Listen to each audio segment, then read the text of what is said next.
Başlayaq dövlətlə.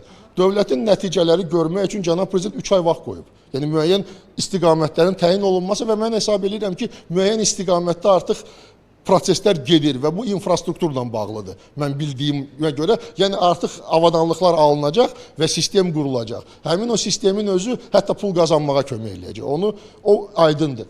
İkinci məsələ insanlarla bağlı olan hissədir. İnsanın yaradılması bu 5 dəqiqəlik məsələ deyil. Bunun üçün ciddi proqramlar tətbiq olunmalıdır və bunun üçün məsul şəxslər olunmalıdır.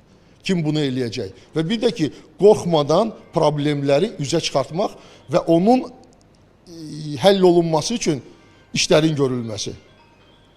Və bu ən vacib olan hissələrdən biridir bugün olunmalı olan. Hansı istiqamətdə gedəcək müxtəlif qurumlar onu mən bilmirəm. Bunu getməsi üçün yəni orada suallar var da hansı. Amma hər qurum özünün yol xəritəsini hazırlamalıdır. Hə, ən vacibsə. Bir də ki, televiziya kimi. Siz süni intellektdən nə cür istifadə edirsiniz? Sual. Bəli, təbii. Materialların hazırlanmasında istifadə edirik, hələ ki. Okey. Yəni, məsələn, çox üzrəyəm, haradasa bir qəza baş verir.